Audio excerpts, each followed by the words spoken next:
Coming to you live from Radio Cayman Studio. For the record. For the record.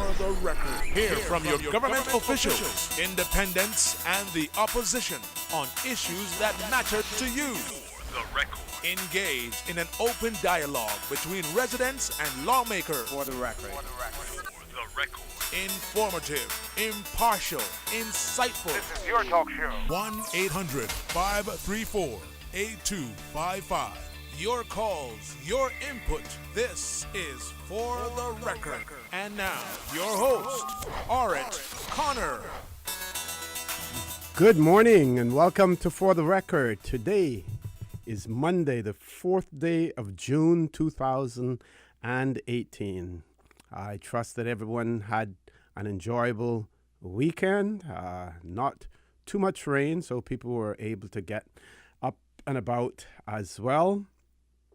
For those of you who are feeling a little bit under the weather, I want to say to you, the body is a very complex machine, but at the same time, it's a simple machine as well. And sometimes you just have to listen to your body.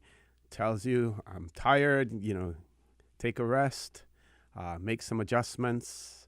So I want to say to all of those of you who are not feeling that well, better days are to come. I also want to personally extend best wishes to MLA, Mr. Bernie Bush, who I see from the news is in hospital and due to have surgery sometime this week as well. Again, we talk so much about the roads, traffic, automobiles, cyclists, pedestrians, and again, over the weekend, we saw a rash of accidents. No fatalities to my knowledge, but apparently some serious ones. And our thoughts and our prayers go out to those persons who have been injured as well. I want to thank you, our listening and viewing audience, for allowing Radio Cayman, and by extension For the Record, into your homes, into your vehicles as you traverse the busy roads of the Cayman Islands, into your places of work, whether it be an office cubicle or if you're working in the outdoors. For the Record is a show produced by the staff and management of Radio Cayman, and it is geared towards keeping you abreast of issues as they arise and play out on the local, regional, and international scene. I am your host, Orit Connor, and you're welcome to join me every Monday, Wednesday, and Friday from 7:30 a.m. until 9:30 a.m. Our phone lines are always open. There is always someone there waiting to take your calls. It's normally that beautiful radio voice of Miss Susan Watson. You can call us on our toll-free number provided courtesy of Flo. That toll-free number is 1-800-534-8255. You can also call us on 949-8037 and 949-6990. If you don't like to talk on the telephone, you can email us at For the Record. That is one word, For the Record, at CANDW.KY. We also have a WhatsApp number. That number is 925-3261, 925-3261. We encourage you to leave a voice message or send us a text message as well. If you leave a voice note, then the contents of that voice note will be played over the radio. And you also notice that other than the 1-800 number, here in the Cayman Islands, you only have to dial 7 numbers, unlike our next door neighbor now, Jamaica, where you have to dial 10 numbers at this point in time. So we're still making life extremely easy for you who don't have your phone set on speed dial. Today, a very special day in Georgetown. Not just for Georgetowners, but for the Cayman Islands in general. And I don't know if the camera can zoom in on me, but I am wearing my pin this morning showing the coat of arms. And I encourage all of you, if you don't have one of these, get one. Those of you who walk around, because of your occupation, you have to walk around with a jacket on, pin it on your lapel. Otherwise, pin it onto a shirt, onto a cap, a beret, whatever, and proudly display the coat of arms of the Cayman Islands. Tell them who you are, where you're from as well. And I'm being asked if they can be bought, and I'm going to let Mr. Alfonso talk about that as well. And you're going to say, who? Mr. Alfonso? Wasn't he on Friday? Yes, he was on Friday. And this is not a replay of Friday's show, but we have him on the show again this morning. And of course, at 10 o'clock this morning, we will have the big occasion in the yard, the grounds of the old glass house, where the old glass house building is. Crossed there last night, and I saw everything being set up, and we trust and we hope that the weather will cooperate this morning. So we're going to have Mr. Fonzo for half an hour in the show. He's going to have to leave after that because, he still has lots of work to do, not just today, but for the whole year, because this thing is being celebrated throughout the Cayman Islands, I want to remind you. So without any further ado, Mr. Fonzo, good morning. Welcome back to For the Record. Thank you, Mr. Connor. I'm happy to be here. Good morning to you and all those tuning in. We're here again. Happy for the opportunity. And I want to take this last minute effort to invite the entire Cayman Islands out to our celebration this morning. We've been doing that now for the last few months. But this is another opportunity to remind everybody that it is going to be a wonderful celebration this morning. It's not going to take too much of your time. The ceremony starts at 10, and we hope for our plan is concise, and because we are mindful that people have to work, and it should be over by about 11:30 or so. Your lead-in with the coat of arms pin, Mr. Connor, is available at the museum for purchase. But I want to say that if you come here this morning, we have a 60th anniversary of our coat of arms pin that includes a coat of arms that you can have for free. If you show up here this morning, every person that shows up here this morning should be able to walk away with one of those lovely pins. Well, I have my parking spot already. I picked that from 6 o'clock, 6:30 this morning. So I'm not going anywhere. Going straight out there to the function. Well, I was right behind you, OC, and you come over. There are a few other little goodies that people will pick up as well. But that nice pin that was designed by our project coordinator, Ms. Cara Cole, will be available to everybody. Excellent. I just want to say to my audience as well, you probably said, didn't OC tell us that the governor was going to be on this morning? Also, yes, I did say that on Friday, and you probably say, this old OC, he can't keep up one promise that he makes. He always makes them and then breaks them after. Unfortunately, the governor had to reschedule, but he will be on For the Record at some point in time. He will also be on Talk Today at some point in time. So this morning, after Mr. Fonzo leaves, we're going to have open mic. We have lots of things to talk about things happening in the Cayman Islands. We're going to talk about Barbados. We're going to talk about Bermuda. We're going to talk about a whole lot of things as well. But for this half an hour, we're going to talk about the celebration that will be taking place outside. Now, I know, Mr. Fonzo, you don't want to give away too much, but I think being so close to the time that this is going to kick off, we could probably reveal a little bit more in terms of some of the persons who will be speaking and some of the performers and stuff like that. That may probably woo some more people as well. And, ask your employers, if you haven't already done so. It might be a little bit too late to do so now, but, give you a little time off to come out there and celebrate. You can make it up on another day, as well. Sure.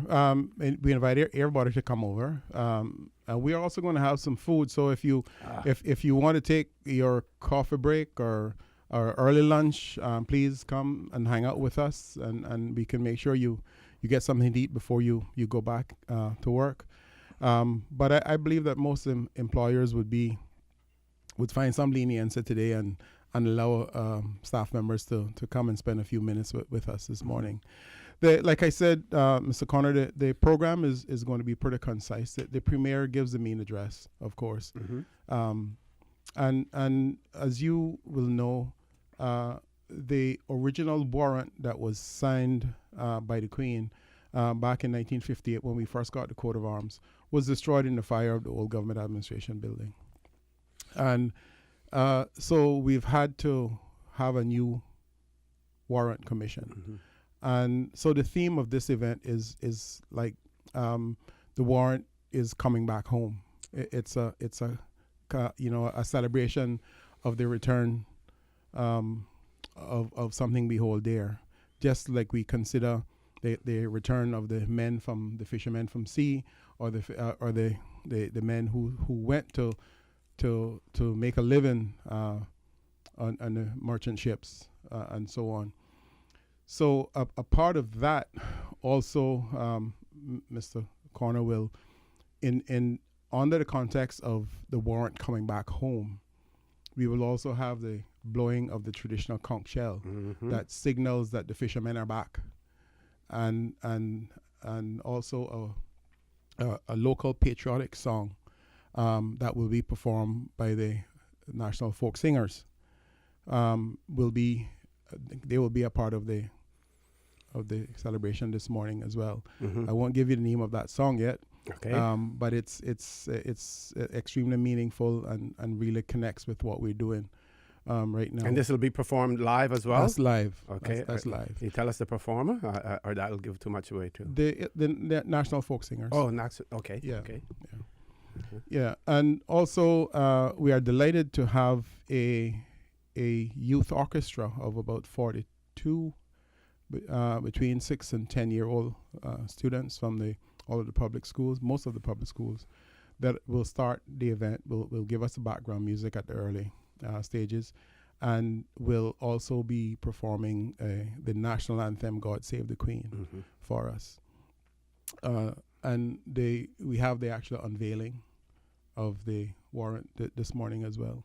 So it is a nicely packed program. I did say to you that we have our national song, "Beloved Isles Cayman," that has been professionally scored now by a professional orchestra. And this has been arranged by a family member of Miss Leela Ross-Shire, who composed the national song, and that will be a special unveiling today as well. So there are lots of good things happening. There are many firsts that's happening today, but it's going to be better if you're here. It's going to be to say that I experienced that, to see the warrant for the first time, and also to pick up a souvenir program, because we have a nice little program that's printed that people can take away as a keepsake. Okay. Well, normally when I go to things like that, I usually collect at least two, if not more, because I like to send to my friend in New York, Clarence Forbes. I collect everything and send to him. He likes to collect them as well. So there's enough. I'll make sure I do that. You should be able to get one or two more. Yes. Let's take a commercial break now. When we return, we will continue the conversation with Mr. Alfonso Wright, and we're talking about the celebration that will take place this morning to commemorate 60 years of us having our Cayman Islands coat of arms. Please stay tuned. For the record, I'll be back shortly.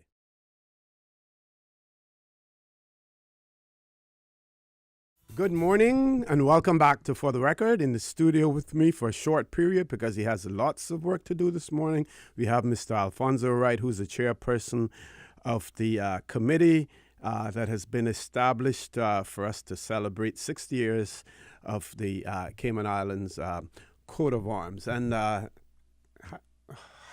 we heard a little commercial on the radio before, and again, it mentions the motto on the Cayman Islands on our coat of arms. He has founded it upon the seas.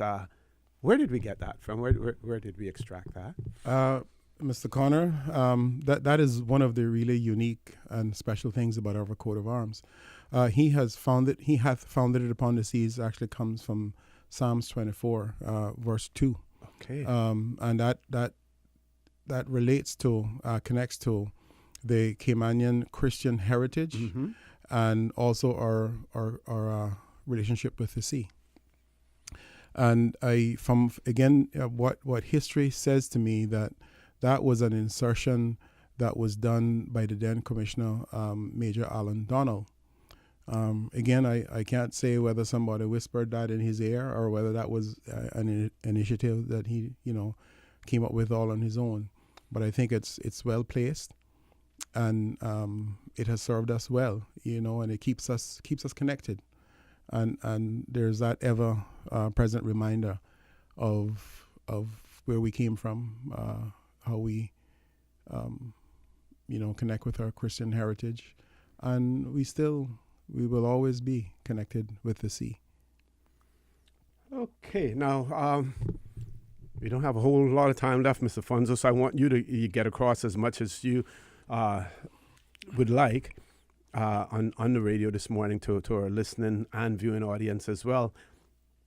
We know we started celebrations in the UK. Today is here in Georgetown. Do we have any specific dates for when other things are going to take place now? The one that we want to would like to talk about, OC, is the 23rd of June, which will be a celebration festival in the heart of Georgetown on the waterfront. Mm-hmm. Again, connecting with our waterfront, right next to the on Harbor Drive there, with including the right in front of the library. That strip right along there that's a Saturday, starting in the afternoon and go right into the night, and that is going to give it's all for free, except that vendors will be selling food and crafts and so on. But there's no entrance fee there, and we're going to have some really traditional Caymanian entertainment there again. Here's another chance for us to connect with everybody. To people to come out and participate. It's going to be family friendly, so we want the kids to be involved as much as we possibly can. The museum will be open for some extended hours to accommodate people. We know we have a really nice film that is on in the museum, that people will be able to go in there and take advantage of that as well. So today, 10 o'clock here at the Government Administration Building. We want to encourage people to come a little bit early, because we do have a police parade contingent that's kicking off the events, and so that will include a royal salute to our premier and the governor, and we hope to have that done so we actually start the program rolling by 10. So we're asking people to please take their seats, and if they could be in place by,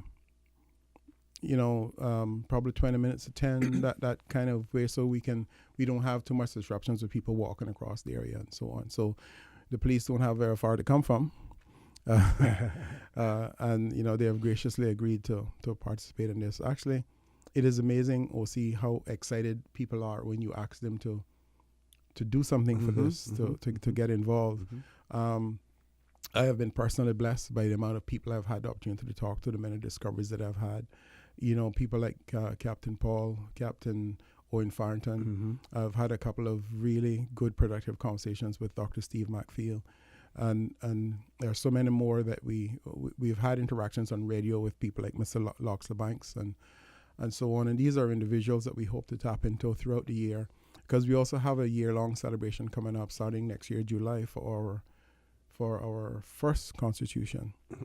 And there is so much out there for us to learn. I'm like a kid in a candy store right now. I know it is. Every day there's something new, and I didn't know that.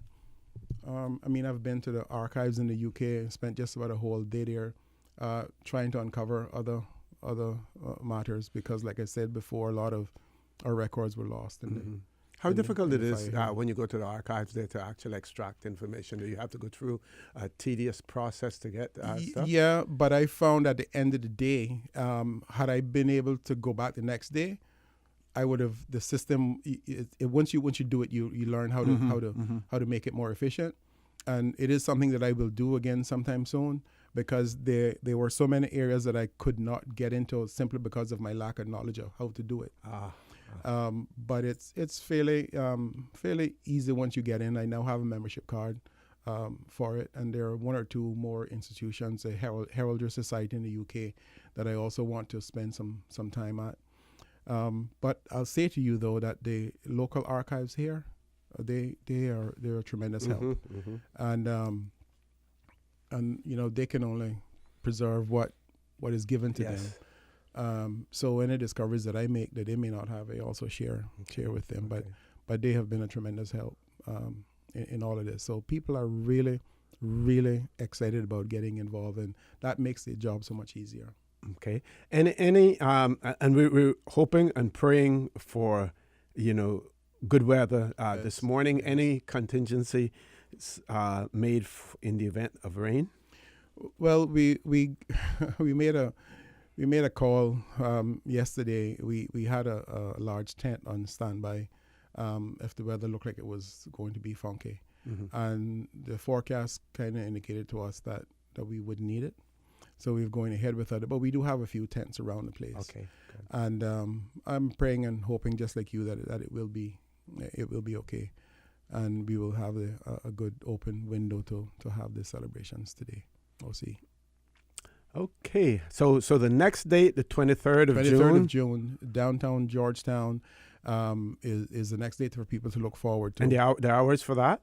It'll start like 3:00 in the afternoon. Okay. Right into the night. I not promoting any business for my good friend Mr. Graham Rankin, but I wonder, put a challenge out to him. I hope he's listening. He's probably in the gym at this point in time. But if he's not listening, somebody will get the word to him.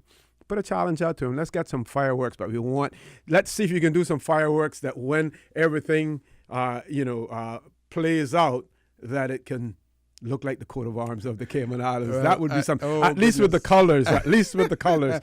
Goodness gracious, we all love that, OC. But Graham is on the agenda. Okay, Graham is part of the fireworks. He's got enough time to work on that one. Oh yeah, we've been talking about this, and every now and then he calls me up and Fonzo, what time you said that date is? I gotta get things right, So Graham is involved. Yes. Graham and I went to school together, and we've been close buddies ever since. Mm-hmm. So for the benefit of our listening and viewing audience, Mr. Fonzo mentioned Psalms, the 24th Psalms. You said it was Psalms 24. Psalms Psalms 24 verses 2. Okay, and it reads, a psalm of David, the earth is the Lord's and the fullness thereof, the world and all who dwell therein. For he has founded it upon the seas and established it upon the waters. Who may ascend the hill of the Lord? Who may stand in his holy place? So that is so fitting. For he has founded it upon the seas and established it upon the waters. With that, Mr. Fonzo, I want you to have the final word, because we're going to our 8:00 news, and we're going to let you go out there so you can get on with your busy schedule. Come out, one and all. We have a really nice celebration planned here for you today. It's going to be an exciting morning. We have a few little giveaways. We have some food for you, but it's going to be a lesson for everybody. So take advantage of this opportunity and see if you get here a few minutes before 10 so you can be in place when the celebration rolls off. Yeah. What are the schools doing in terms of allowing students to come? I'm sure that there will be students participating in it as well. Do we expect to have a large contingent of school children? No, because exams are going on right now. Yeah. That was the timing didn't work out for that, but there are going to be opportunities for school kids to be involved in all of this throughout the year. So that's why we're getting the kids from the primary schools and not the high schools. And for the 23rd, are we going to be closing off the the streets and having a big in New York, you used to call them block parties. Parties. That's summertime, exactly right. We have a big block party. The whole of Harbor Drive will be blocked off. Great, excellent. And people will be able to set up stalls and sell and stuff like that, similar to great. Absolutely, family affair. Okay, I think we have a little bit more time that we can continue to talk, but I'm going to let you go, Mr. Fonzo. All the best. I'll see you out there. And I got another request. Somebody else wants me to bring a program, for them as well. So I'm going to have a handful. Maybe when they're all gone, if I get a dozen of them, I can give some out here on the talk show or sell them on there. All the best, Mr. Fonzo. Folks, please stay tuned. We're going to our 8:00 news. When we return, we're going to have open mic and lots to talk about as well. And you get an opportunity to talk about some of the things that you want to talk about also.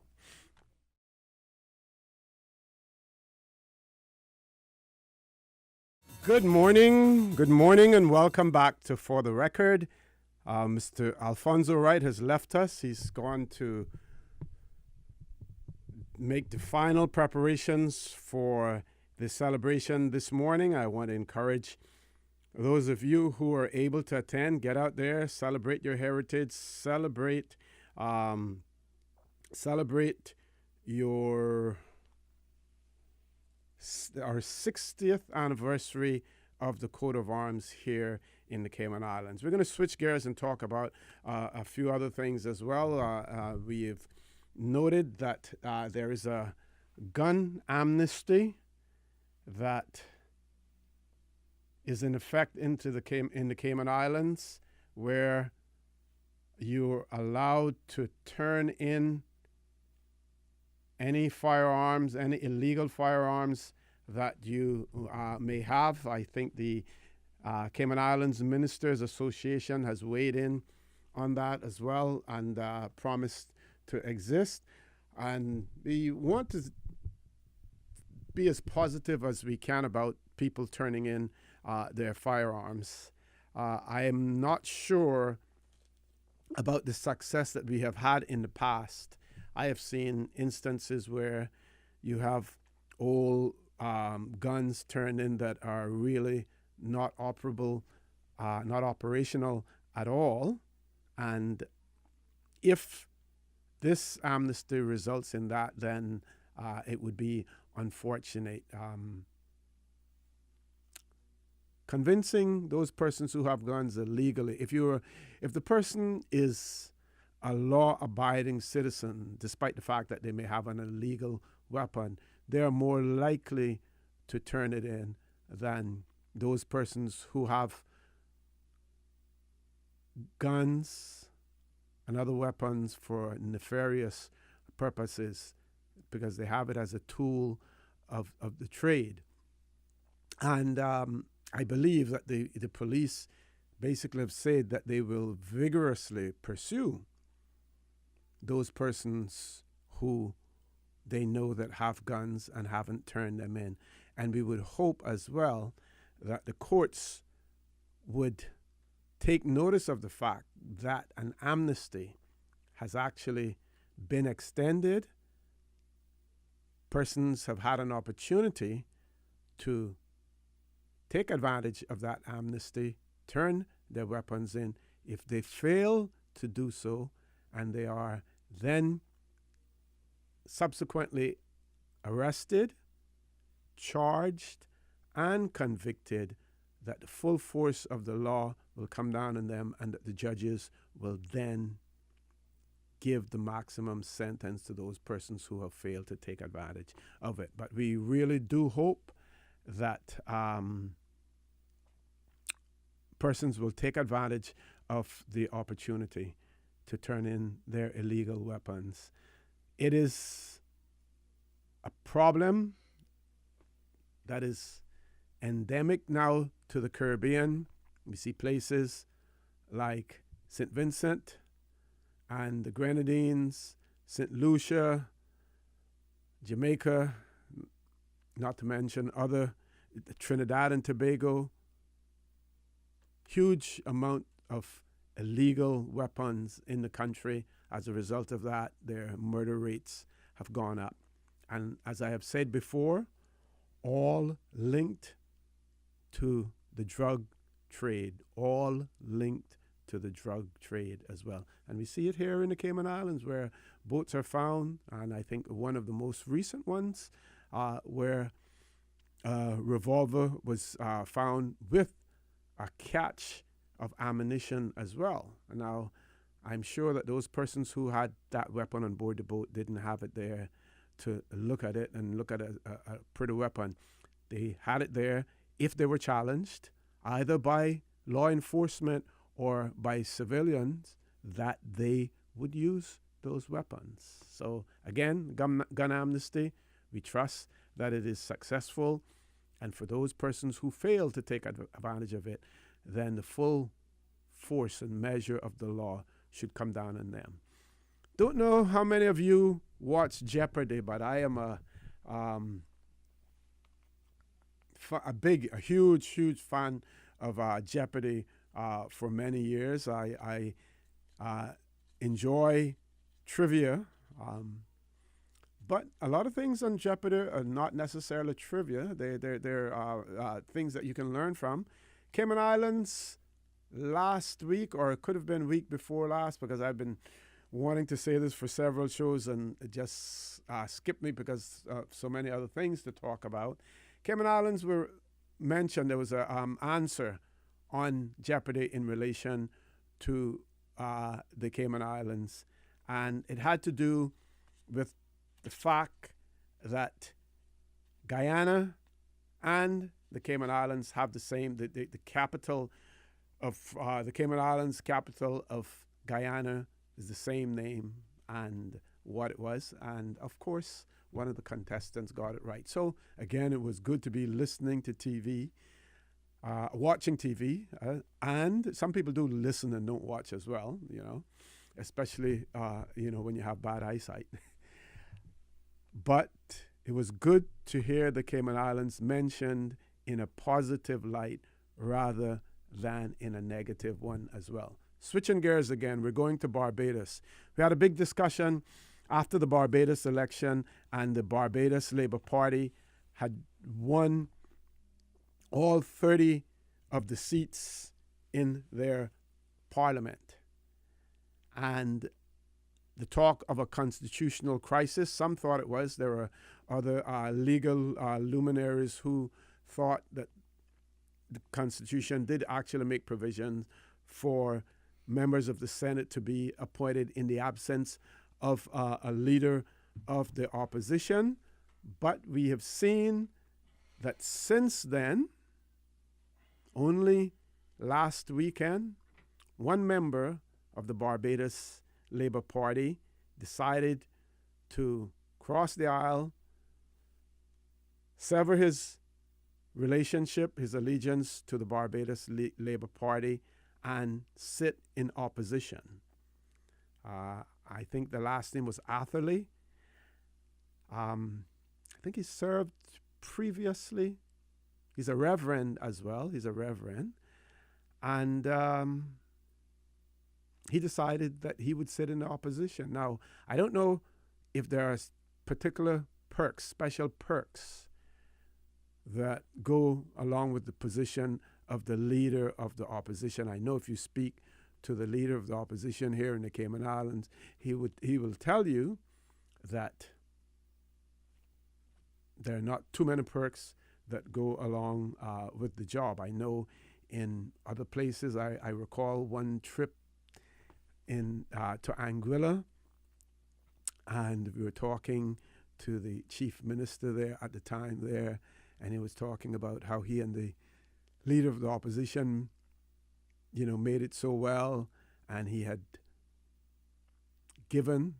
made the government give the leader of the opposition a vehicle for himself to use. I think it was a sort of one of those small pickup trucks or something like that, because places in Anguilla are hilly as well. But like I said, if you speak to the leader of the opposition here, he would say it doesn't go with a whole lot of perks. I think they have finally gotten an office for the opposition in Georgetown as well. So, getting back to Barbados, the question is, not sure what perks were there, other than the fact that the leader of the opposition then was in a position to select 2 members of the Senate as the leader of the opposition. Now, some people will say, oh, we saw it coming. We knew that eventually the BLP would fragment to a certain extent simply because there were too many egos to feed. Everyone would want to be a minister, have a ministerial position, and that is not the case, because you despite the fact that they do have 30 ministerial positions, the Barbados Constitution required a certain number of them to come from the Senate as well, ministers to come from the Senate. So it wasn't possible to feed everyone's egos. those of you who are following Barbados politics, and you would also note that the Prime Minister gave a very inspiring speech on the weekend, also laid out the financial position of the Barbados government and the people of Barbados, and made the several announcements, including the fact that she had spoken to Christine Lagarde of the International Monetary Fund, and they had agreed to send a delegation to Barbados. That delegation will arrive in Barbados tomorrow to talk about what assistance the IMF can render to Barbados. In addition to that, she also announced that debt payments, domestic as well as internationally, would be suspended.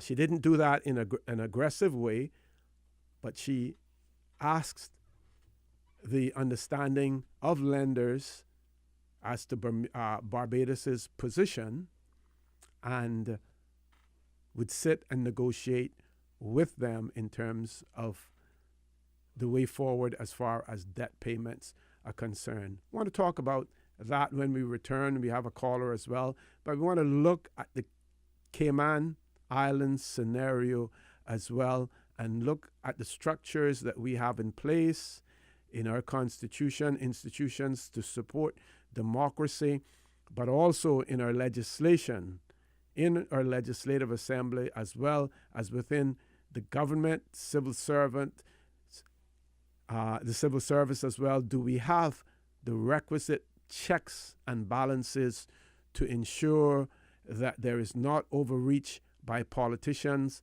that our funds, our monies are well accounted for? And we want to take a look at our situation here in the Cayman Islands. We're going to go to a commercial break. When we return, we're going to take that caller. Folks, please stay tuned. For the record, we'll be back shortly.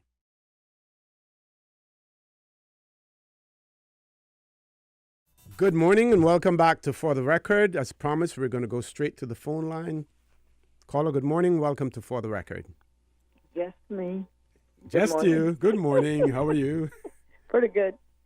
You know, last week we were talking about the new license plate. Yes. And I think they contacted you all and said that they had so many waiting to be picked up and so forth. Mm-hmm. Public transport came up by the airport about a month or so ago, and was checking cars, and you know, everything seems fine. And then they came back a couple of days ago and said that they're showing where my car is not up to date.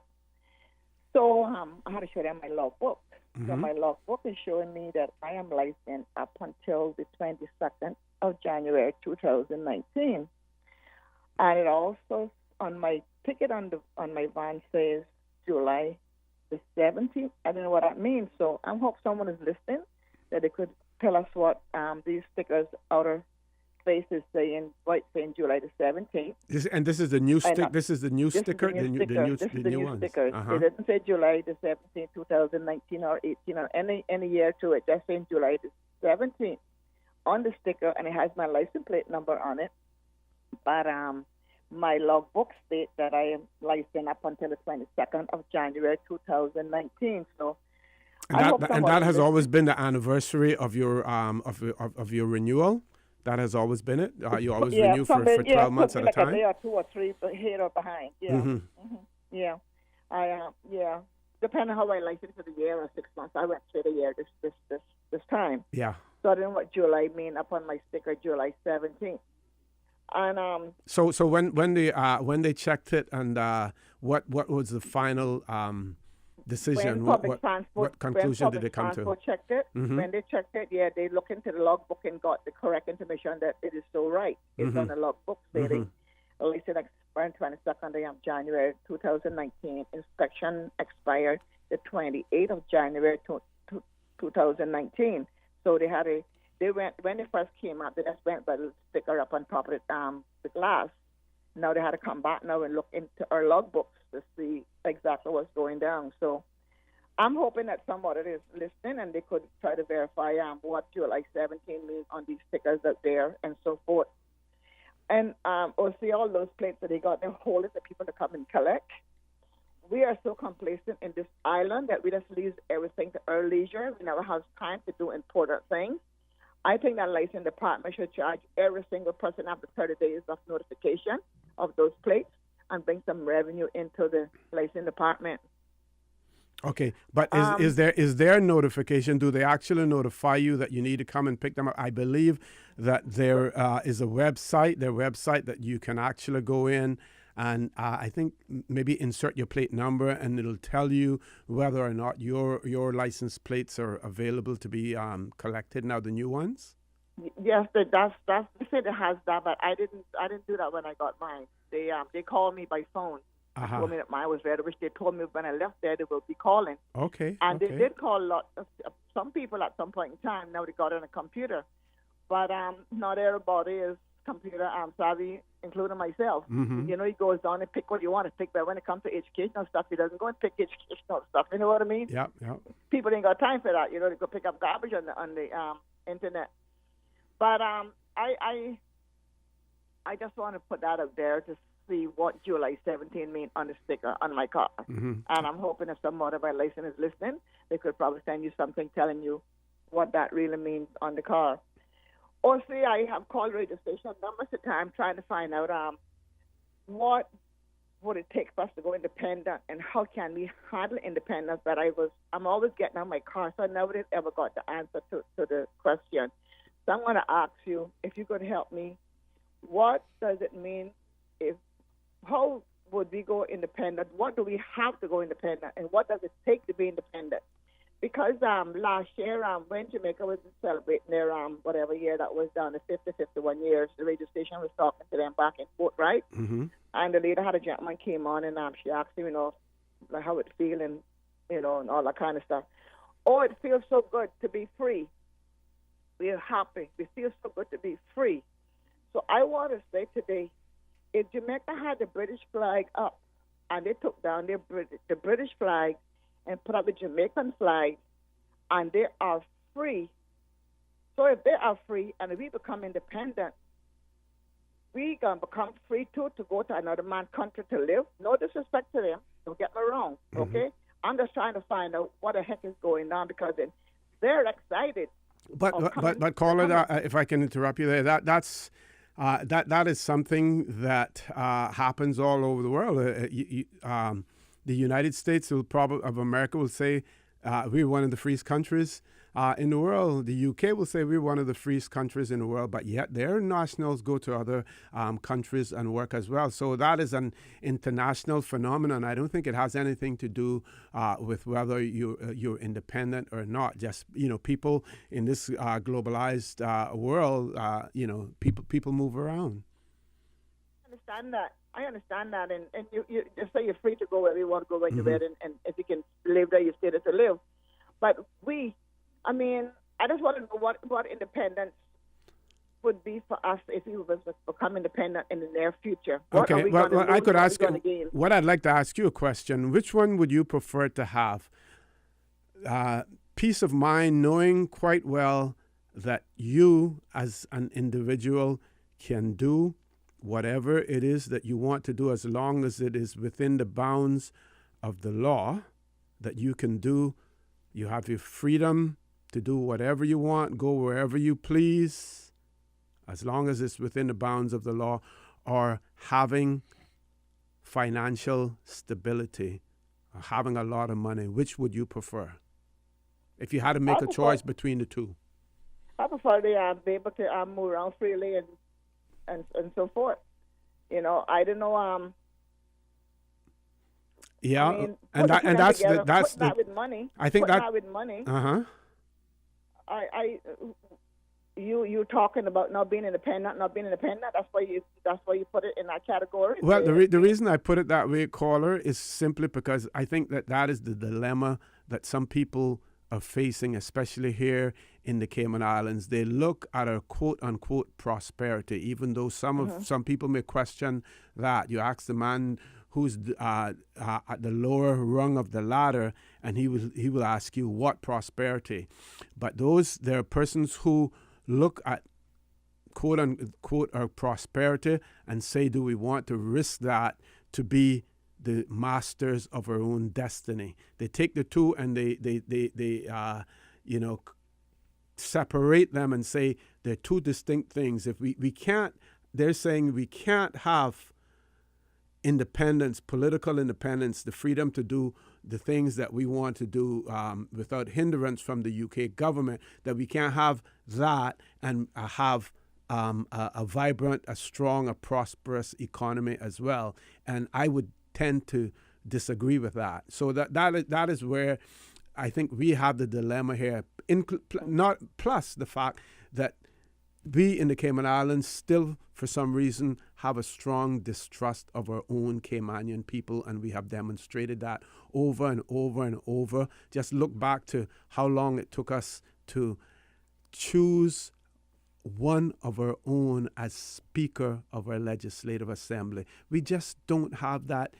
For some reason, for whatever reason, we don't want to see our people lead us. Exactly. Sad. It is very, very sad. Very sad. But I think that debate needs to take place because there are people who have a lot of misguided thoughts in their mind about the whole issue of independence, and we need to put the discussion on the table. All of this, you've heard Dr. Macfield talk about the fact people saying, oh, you need to have embassies all over the world. We don't need all of that. We don't need to have a large defense force. We don't have any enemies around us, and if a world war breaks out, there's not a whole lot that we're going to be able to do about it, as well. We're going to still have to rely on the big countries who want to preserve things as they are to defend all of us as well. Exactly. So that is, but I want you to, and I know I don't have to tell you, keep asking that question so that we can continue this discussion about independence, because we in the Cayman Islands, we have a tendency to take things and sweep it under the rug until it jumps up and slaps us in the face, and then we scramble to try to do something about it. Yeah. Mentioning that, I'm a protest out there. The school bus is on the road. I mean, they're on the road for a short period of time. And we got cars overtaking us left, right, and center every time we stop to drop our kids off. We flash our lights, we blow our horn. The kids are coming off, and they're still crossing the bus door, crossing on the right-hand side. They got no respect for the school buses, and I know some of these people have drove us on a school bus to school at some point in time. We need some more restriction with our buses on our roads when it comes to us dropping our kids off out there, because someone are going to get hurt one of these days, because we're getting more and more vehicles on the road, and people are driving more and more crazy than ever, and they respect no one. They don't respect the adults. I think that the children coming off the school bus. How's the garbage? How's the garbage situation? Oh my goodness! Thanks for asking me. I was supposed to tell you about the garbage. The garbage hasn't been picked up in Newlands for almost 2 weeks now. And I saw a lot on Eastern Avenue yesterday, and various places. I was driving here and there. I didn't notice much in Bordentown when I went east. I went east twice on Saturday, but I didn't notice anything of the ordinary going up. I can't say I did. I'd be a lion. But I know Eastern Avenue, downtown Georgetown, in the residential area down by the Water Authority, the flyers that are flying left, right, and center. Up here in Newlands, the garbage is out here left, right, and center. I can't buy no more garbage bins. I already got 3. My goodness, how many more can I buy? Yeah. All right. Thank you very much for that. But like I said, every time you call in, if you want to just mention the word independence and what's happening with it, where's the discussion? We have to push. We really, really have to push that agenda. Not wanting to take us to independence necessarily, but we need to talk about it. We need to know, rather than sitting down on some of the myths that we have allowed to fester in the Cayman Islands about it. And that has a lot to do with us even trying to move forward constitutionally without getting to independence. That has a lot to do with the opposition that we get to that as well. Yes, and also it needs to go to the schools and talk about it. They don't even happen. We need to educate our children. And we need to get Mr. Maxfield into the schools. Who's going to do that? I don't know, but we need that man in our schools.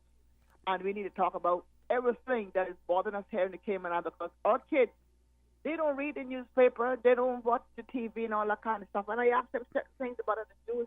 They say that they don't watch the news, they don't read the papers. And we need to educate our children in every capacity. Yep.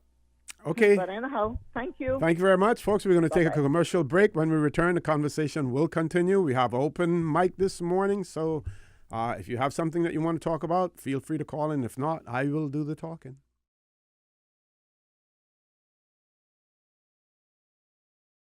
Good morning and welcome back to For the Record. No guest in the studio this morning, so we have open mic. Invite you to call in, and if you have something that you want to talk about, if not, I will do the talking. Got lots to talk about. I always make sure that I do my research so I can skip around the globe and talk about various things that are happening for those of you here in the Cayman Islands and elsewhere as well. If you want to watch the official launch ceremony here in Grand Cayman, in Georgetown, and next door on the grounds of the old glass house, you can watch it live if you go Google Celebrate Cayman. That's one word, celebrateCayman.ky/live.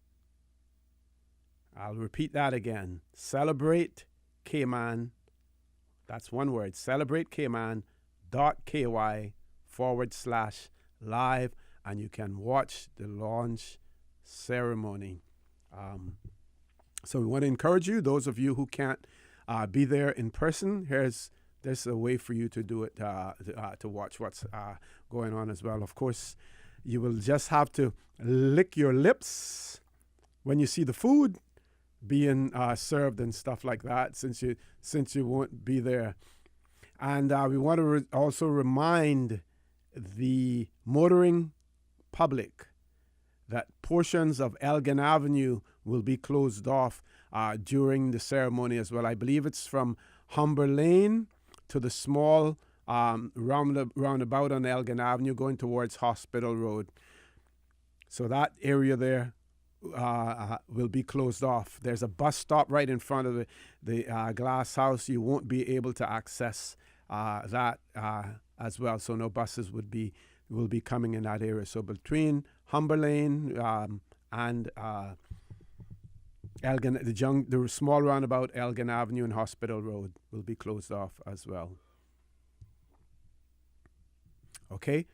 Free parking is also available behind the Immigration Department. Those of you who are accustomed to going to the Immigration Department, free parking is available behind there. No parking on the government side unless you already have assigned parking over on the side where Radio Cayman building is and the new administration building, but parking on the other side as well. We have a caller. Let's go to the phone lines. Caller, good morning. Welcome to For the Record. Hi, good morning, Ossie. Good morning. How are you? I'm well. Ossie, I'm calling because I see something happening here that really it is not called for. Whether there's no experience dealing with these matters or what, I don't know. Saturday morning, I was coming to town using the bypass as usual. So when I got past the out of the tunnel and proceeding towards A.L. Thompson, I went through the one roundabout, and then it is that roundabout which would take you to the school. So when I get there, there's a roadblock. So you got to turn around and go back down towards Cayman Bay again, and then you then traverse then on the Westbury Main Road. So when I saw that, I said, but hang on, what is the sense in having if you need to close off the road, what is the sense in having the road blocked where motorists got to come back and divert and come back up again, when in fact you could close it off. There's nothing of interest between I'll call it the DART runabout to the school roundabout. There's nothing of interest there, right? So I called the Central Police Station, and I spoke to some officer. I didn't get his name. That's not important. And I said, you guys got to start thinking. You can't just do these things ad hoc. So, again, then to much of my surprise, then when I was going back down, they had shifted the roadblock then from where they had it and brought it up then to the same roundabout I'm talking about, where would be the DART roundabout. Now, I was of the opinion that this accident had occurred on the actual highway, on the actual highway, hence the reason for blocking the road. But when I saw a few pictures of where it happened, the call to close that road for this time that they closed it is totally wrong, because it was not. All you have to simply identify where the vehicle left the road, and you take your measurements from there. There was no reason, absolutely no reason why, if not both lanes, certainly one lane could have been to avoid the chaos that was in the streets of between West Bay Road and Georgetown on Saturday. It was crazy. I mean, really, really uncalled for. And it seems like, any accident that occurs, RCIPS is closing down the road for an extremely long period of time. I mean, investigating accidents hasn't changed. It hasn't changed. You establish your POI, point of impact. You take your measurements, and I know in case of fatal accidents, then there's a little bit more detail that is involved, but right. the principles has never changed. So I don't know why they're locking these roads off, causing nothing but traffic problems for such a long period of time. There's no reason why that highway couldn't have been open long before it was reopened. And caller, in those instances where if there are cameras available as well, that certainly would help to assist them in their investigation. Also, I want to ask your opinion about gun amnesty, as well. How do you see the effectiveness of it? The RCIPS has done that. They try to do that ever so often, and I applaud their efforts. But I don't know. I really don't know as to how effective it's going to be. I mean, I don't know what sort of intake they get on these weapons. Whether or not they're getting a lot of weapons in or not. But as to the effectiveness of it, I would think that getting anytime you can get one firearm, at least one firearm off the street, you have accomplished, and you could save possibly hundreds of lives with that one firearm being taken off the street. So I think it's very as to the effectiveness, I don't know how effective it is going, how it's been, because I haven't really looked at it in the stats of it. But any amnesty to try to curtail crime is really in the right direction, Yeah, I get your point too. Even if it's just one firearm, that's at least one more that is out of circulation. Exactly. So, okay, caller, thank you very much. Thank you very much for that. Just want to remind our listening and viewing audience as well that Radio Cayman will also be carrying the function on celebrating our coat of arms, and that's going to be on 89.9. So that means that our show will only go on until 9 o'clock as well. Or we'll go on our regular until 9:30. Okay, not a problem. We still will be able to go on. We have two callers. I think we can accommodate one more call before that we go to our headline 9 o'clock. News caller, good morning. Welcome to For the Record. Good morning. Morning, sir. How are you? Not too bad, O.C. How are you? I'm fine, thanks. I passed your ride yesterday when I was going outside. But anyway, this is Dennis from Peters. I'm calling. Well, I heard the other caller talking about the chaos with the traffic. And this kind of pertains to that. Unfortunately, the young man who is critical now was my brother's grandson. Yeah.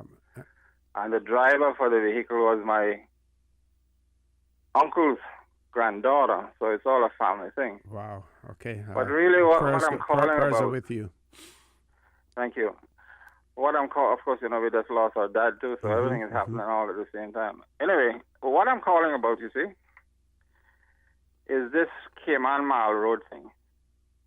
My goodness, before we could get to the hospital to see what was happening, it was reported on that social thing that somebody had died. Then we tried to correct it, and they corrected it, but they said they haven't died yet. Wow. You know, I mean, and we get all these calls and misinformation. I got a call from my own cousin in Cayman offering condolences on the passing of my son. No, I don't have sons. I said, but, you know, you should know that. He said, well, that's what I thought, but I didn't know whether you had outside. I said, listen, I don't have outside children, okay? But the point is that something has to be done with this Cayman Mall Road thing, because I don't know where the information comes from, but it's always incorrect. I mean, who wants to know about the other thing that they reported yesterday about some man in a car getting in an accident and the wife home and the girlfriend doing what, you know. Yeah. You know, it's really, and I've had calls to me complaining about the same thing. So I don't know the powers that be need to, I don't know how they gather their information, but, you know, I assume that it was the lady who put it on. She had it on the social media, on Facebook, before the young man even came out of surgery. You know, it's reporting that he had died. Now, I don't have no powers, I suppose. I'm just a normal human being. But something has to be done to curb that. I remember one of the ministers suing them because of some. Yes, yeah. You know, it's and it's going to get worse if a rain hasn't or isn't put on these things. Yeah, this appetite for sensational news and. Of course, any reputable news organization would ensure that they confirm through additional sources what they're going to put out there before they actually put it out there. This isn't being done in this case. This is all being based on hearsay and nothing else. And unfortunately, caller, there are members of the community, especially those who have this thing for social media now, who feed on all of this, which is unfortunate in itself. Another thing that happened last night, every Sunday night, my brother comes out because he lives right behind me. And we just sit under my breezeway and talk. And somebody sent him a video of the police pulling the young man out. And right away he broke down and started crying. I mean, why would people do things like that? Yes. You know, and those people pulling the young man out of where he was thrown from the car and he wound up in this big machine, and they were pulling him out, and it was so vivid. He couldn't even watch it. I had to take the phone from him. Yep, caller. And anyway, that's enough venting for the morning. You have a good day, and thank you very much. You do so also, and like I said, our prayers are with you and your family for the full recovery of all of those who have been injured. Again, this whole issue of social media, people and those persons who will take that information and forward it on to other friends are just as liable, as well. And I don't know how we go about addressing it other than appealing to people's decency and responsible thinking of people not to share it. But constantly on social media, you see things and they say, "Oh, who was that? Who's the person?" Everybody wants to hear it. Of course, in addition to us having a Christian heritage, a seafaring heritage, we also have a heritage that our people like to hear gossip. They like to hear gossip. which in itself is unfortunate, and we have to get out of that. I don't know really how we do it now because, social media is so pervasive that we can't do much more. And whether or not we bring in some sort of legislation to address this, something has to be done. Everyone has a cell phone these days that has a camera on it, so they're able to take photographs instantly. We need to put something in legislation that will protect the victims and the people whose photographs are exposed in a nefarious way as well. And if you want to be a news organization, then you need to present yourself as such, get all of the credentials that are needed for you to be a news organization as well, and then also realize that you're responsible and will be held accountable just like any other news organization as well. And people of the Cayman Islands, we have to stop feeding. We have to stop feeding on rumors. We have to stop feeding on these sensational things that are coming up, because most of you, it's not that you care about the victims. It is that you just want to feed your inquisitive appetite. You just want to feed your inquisitive appetite. That's all it is. And all you're doing is that you're making it so much more difficult for families who are either grieving or who are in a situation where their loved ones are struggling simply, for their lives. We have to stop it here in the Cayman Islands. We really have to. We're going to go to our headline news at 9 o'clock. When we return, the conversation will continue, talk a little bit about Bermuda, give you a situation with the appointment of a commissioner of police in Bermuda, and looks like they made one step forward and two steps backward like we do here in the Cayman Islands as well. Please stay tuned for the record. We'll be back shortly.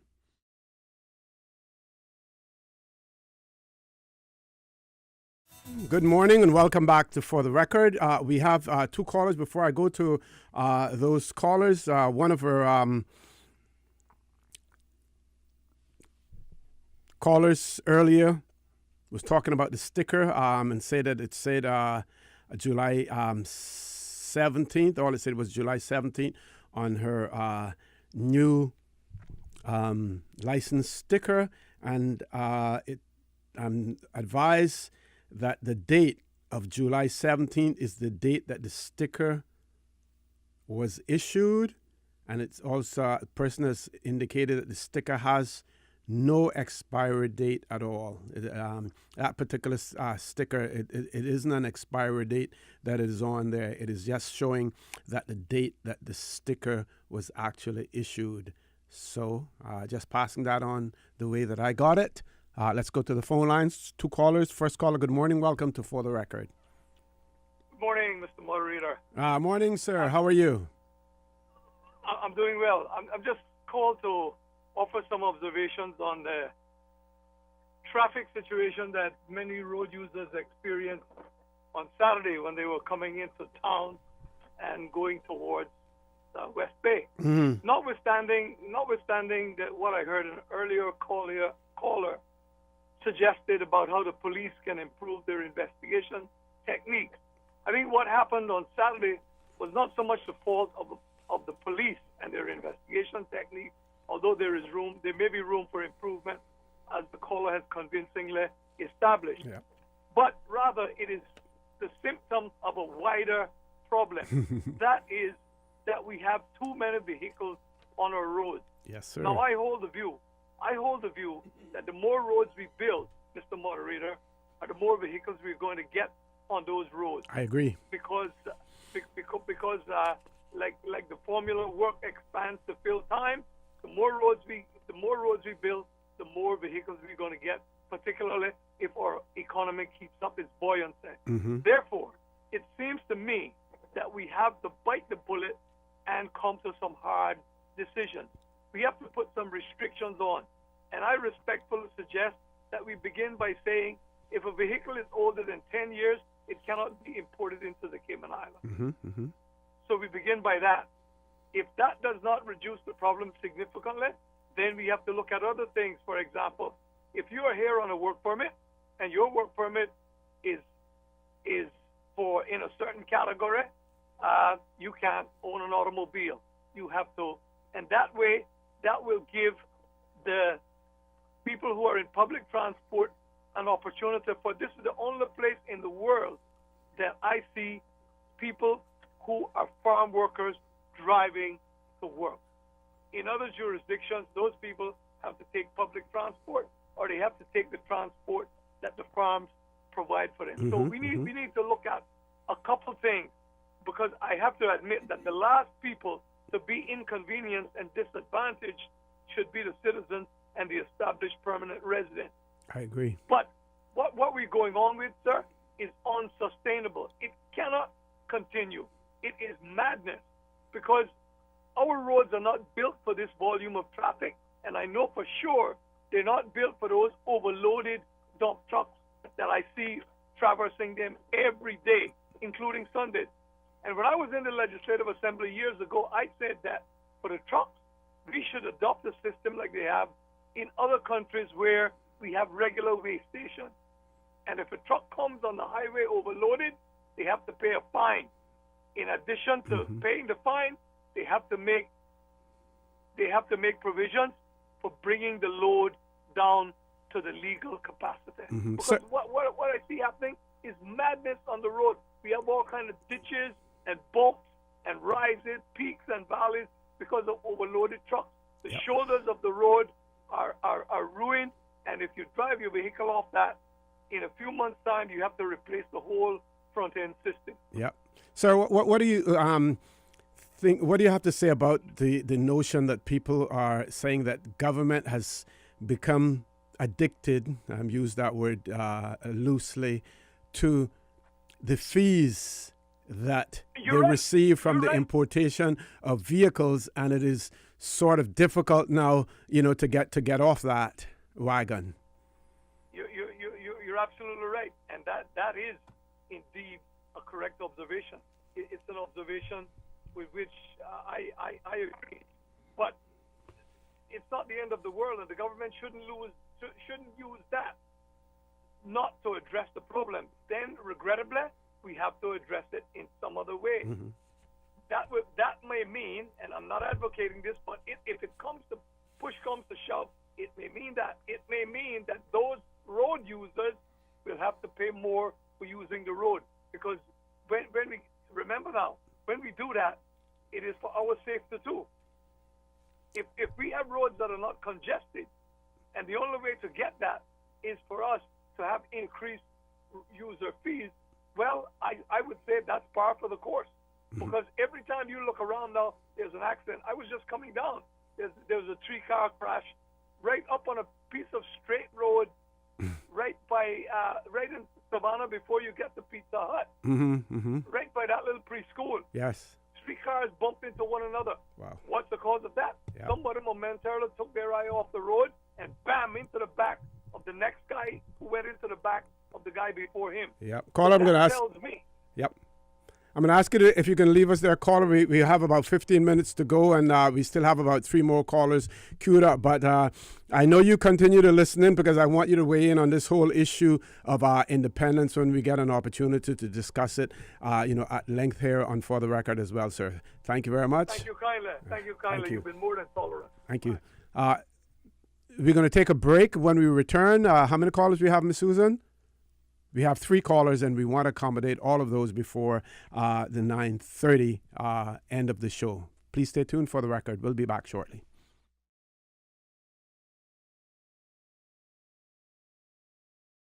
Good morning and welcome back to For the Record. We're going straight to the phone lines. Caller, good morning. Welcome to For the Record.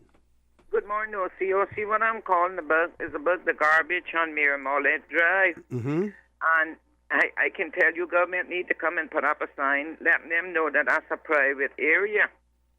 The last thing they wanted from us a couple of days ago was water to wash their feet. And OC, far as I can see, is a majority of foreign people who come there, sit down in the afternoon, drink there, and leave all the bottles there, the food, and then the restaurant out in that back road where tourists go to swim. It is so nasty. All these people being here, that's another thing that's putting up all of our garbage. Mm-hmm. You know? And I mean, it looked bad because there are people who walk the Balkasan Road going to Al Frisco restaurant, and all those flies and all kinds of stuff. It's just a small Mount Crushmore in the back of that church. Wow, okay. And I mean, something needs to be done. Hopefully someone from DEH is listening to that. Well, They'll send an inspector out there. If not, you may want to give them a call.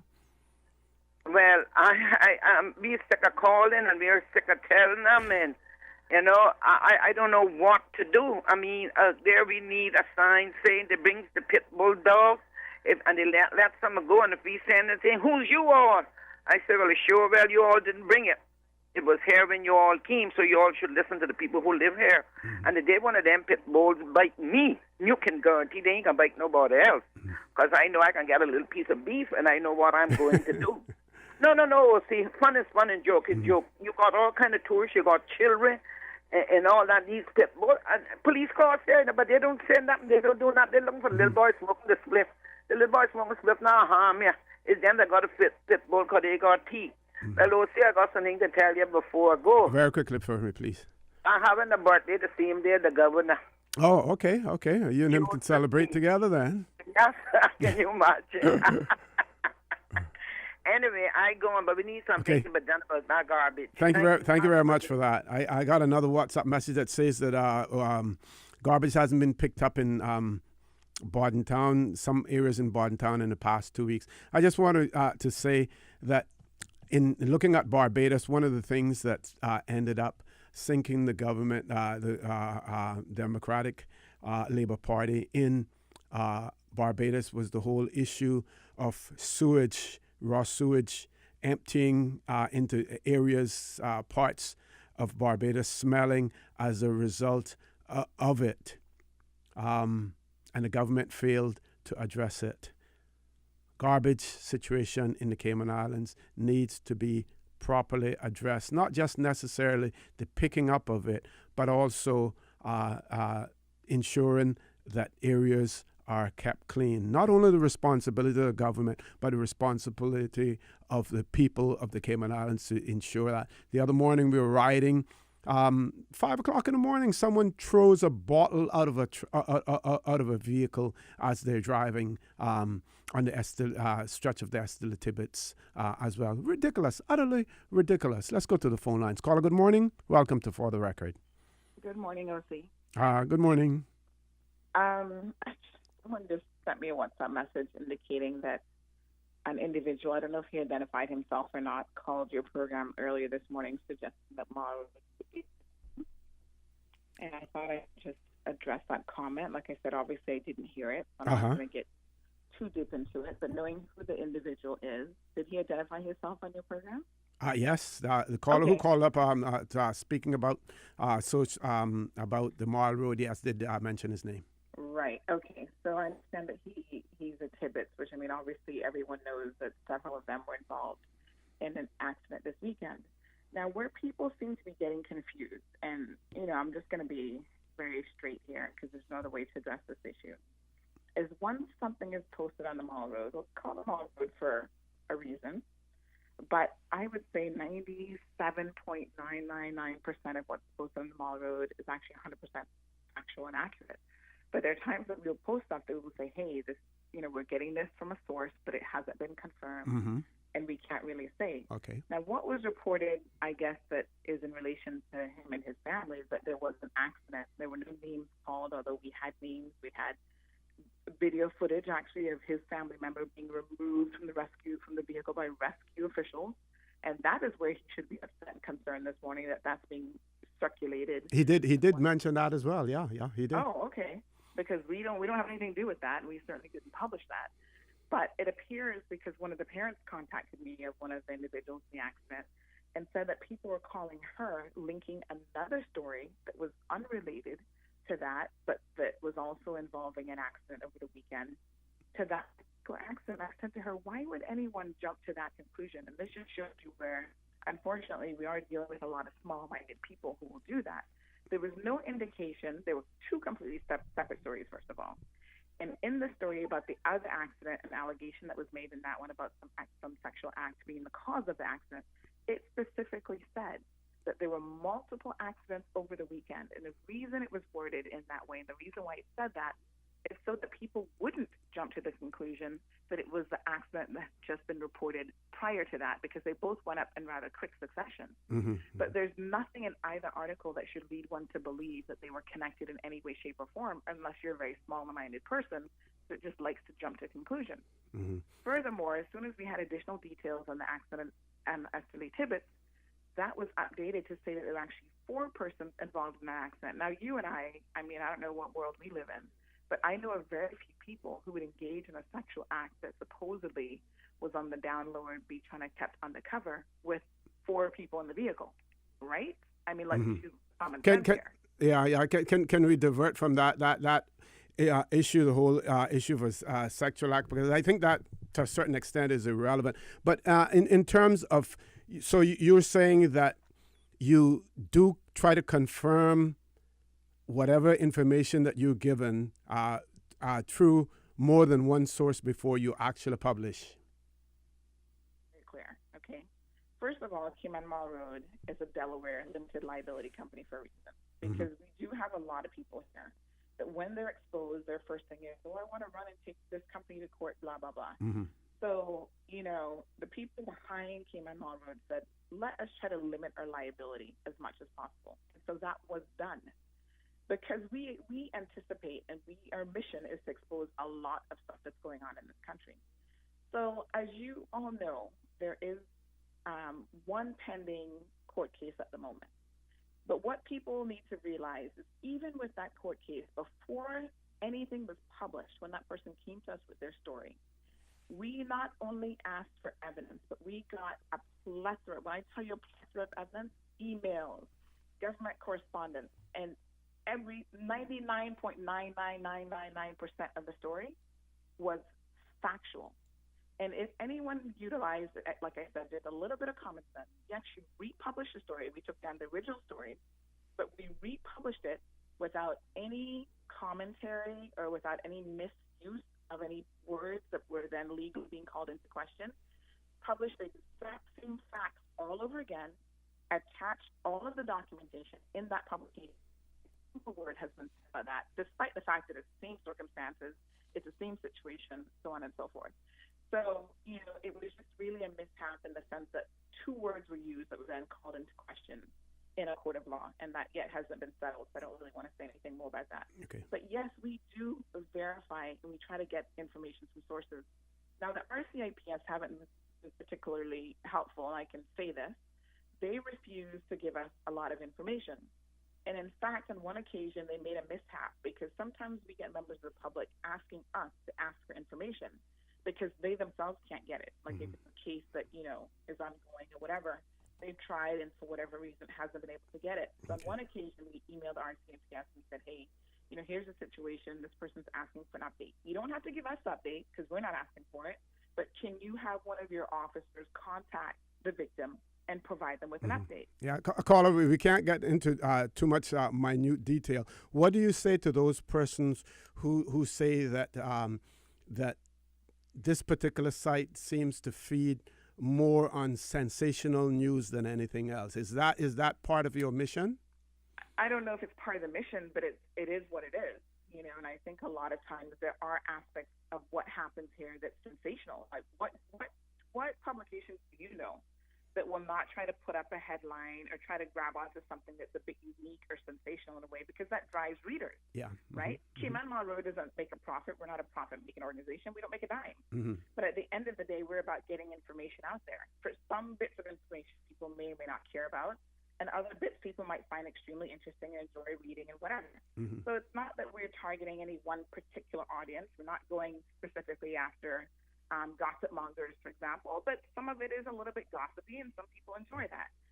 Cayman Mall Road publishes a lot of traffic accidents from the island to try and let people know, avoid this area, And that has been one of the things that has kind of set us aside from other people. Normally we get those things up first. And, you know, it is what it is. So, you know, people have this opinion. Some people absolutely love Mall Road. Some people hate it. Some people say that you always have a choice. You don't have to hate it. We reached over 6,000 likes over the weekend. So as some of the other online publications that have been in existence for years. So I think that certainly says a lot about the readership and the people who do follow the site and follow the posting. But I want to just remind your readers that they always have a choice to not read it at all. And they also should know that we do exercise due caution. We don't always get it right. I'm the first to admit that. But we do try to verify something whenever we can. If we make a mistake, we correct it as quickly as possible. And if someone thinks that we have done something wrong or if we've made a mistake, you know, they're always welcome to us, and it will be corrected. Okay, that's a good point for us to end there, caller. Thank you very much for that as well. Extremely useful to note. I only have about 4 minutes, 3 minutes left. Very, very, very quickly, Bermuda.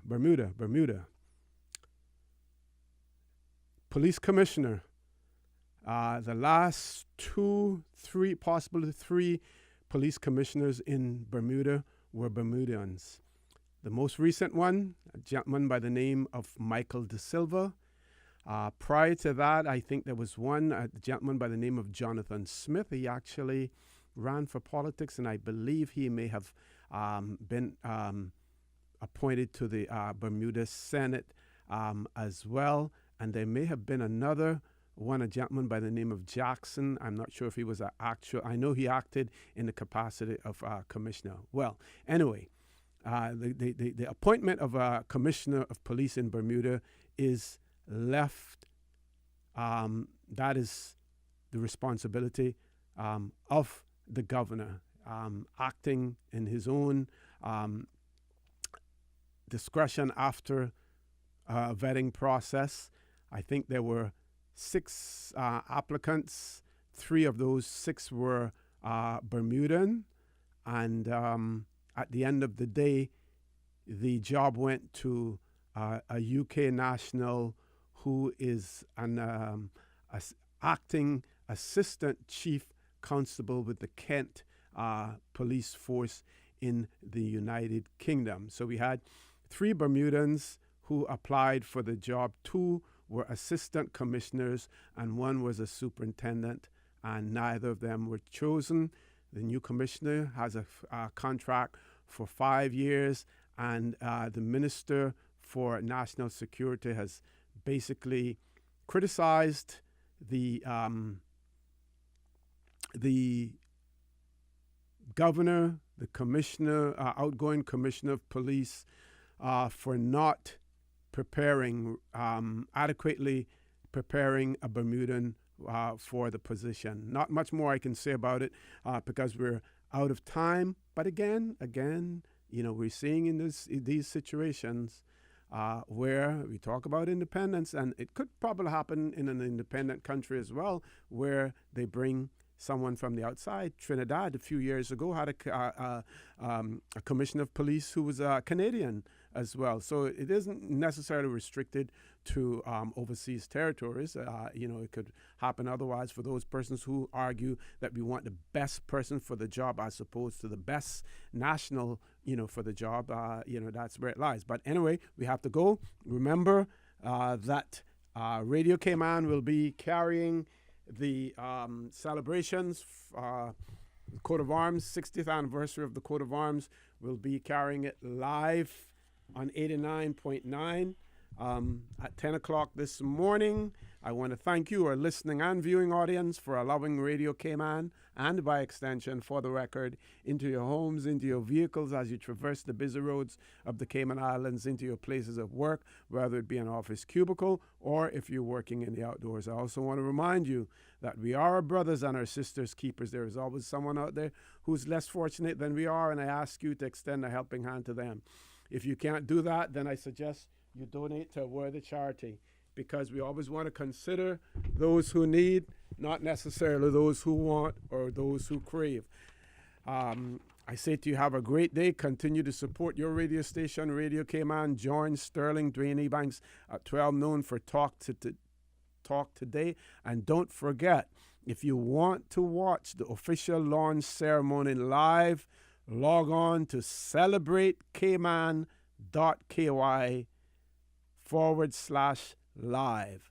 celebrateCayman.ky/live if you want to watch the launch live. Like I said, when you see the food being eaten, all you will be able to do is lick your tongue, or some people will say, you swallow while I chew.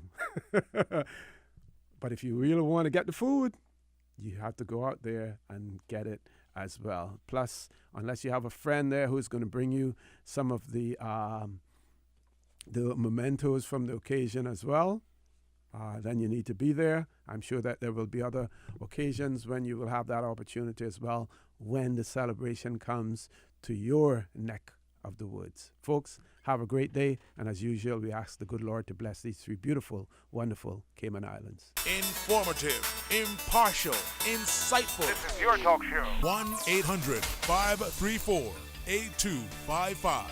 Your calls, your input. This is For the Record.